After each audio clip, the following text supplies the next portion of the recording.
This here is Graham's crop of mung beans, and if we hang around long enough later in the day, we'll get to see the header go into them. Research partnerships are vital for the future of Australian agriculture, and forming partnerships is fundamental to GRDC's work. Recently, I caught up with the corporation's Managing Director, John Harvey, as he visited one of those partners, the CSIRO. John Harvey, welcome to Ground Cover TV again. Pleasure to be here. John, tell us about this greenhouse. What's happening here? Well, we're on Black Mountain in Canberra, and in this glasshouse we have a product that's been developed out of a partnership between GRDC, CSIRO, and a French company called Limagrain. And the wheat we're developing here has particular health characteristics. It's got very high resistant starch, and that's got very significant health benefits, particularly for the lower bowel. So we're working in partnership to commercialise that.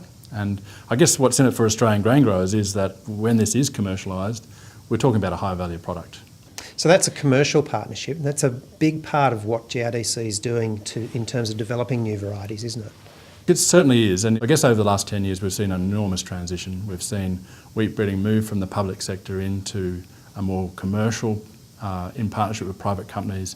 We're seeing industrialisation of the process, so we're seeing much larger numbers going through the breeding programs, and we're seeing the fact they've got those commercial relationships and partnerships, new technologies and new germplasm and new capital come into wheat breeding in Australia, and I think we're just now seeing the benefits of that.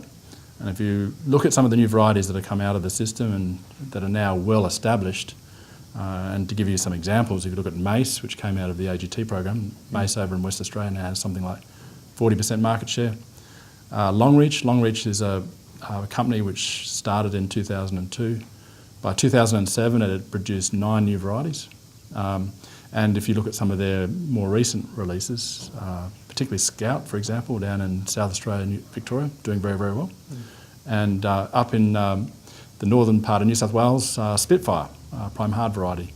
I think that's a real tribute to what they've done there in terms of their programs and their access to germplasm to be able to release varieties that soon through those activities.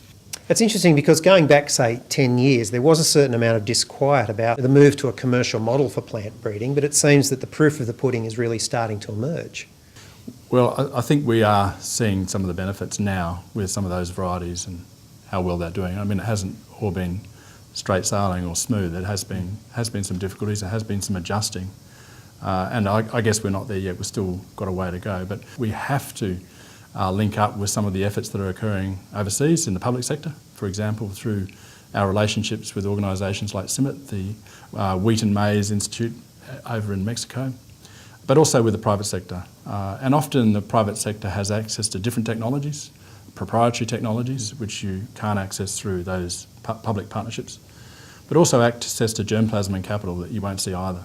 The interests of those companies now in wheat, matched with our very good reputation in the research world in wheat, we are seen around the world as experts in wheat, does give us an opportunity here in Australia, I think, to forge some of those partnerships.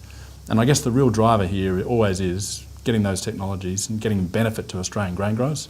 And in a lot of cases that benefit is getting the technology to growers faster than what they would get if we just left it to the market forces. So when I talk to some of these large companies, they will say, most important marketplaces for me is the US, okay, and then maybe Europe, and then maybe South America, and Canada, obviously.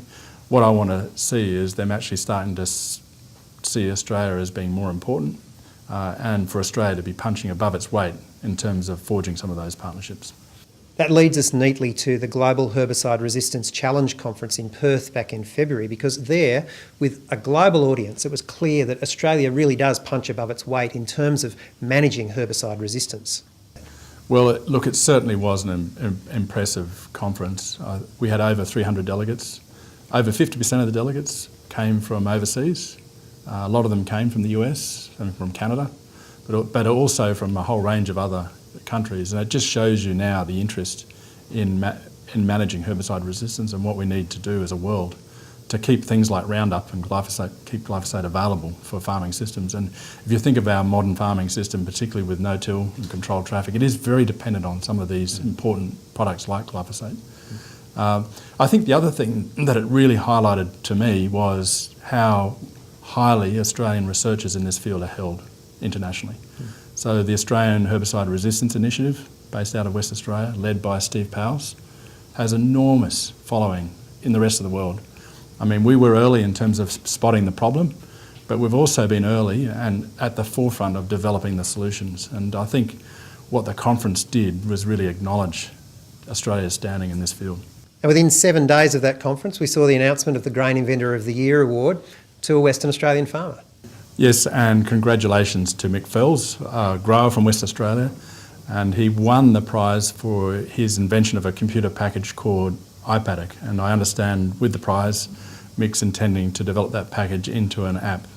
And I guess that's important and very significant for GRDC because things like iPhones and iPads now are just becoming a normal part of a modern Australian farm. And I guess from our point of view, we're also looking at what we can do in terms of developing apps. You're probably aware we've got the Weeds app, and that's been out for a little while now. And we have a range of other apps which will be downloadable from our website throughout the coming year. John Harvey, as always, it's been a pleasure talking to you.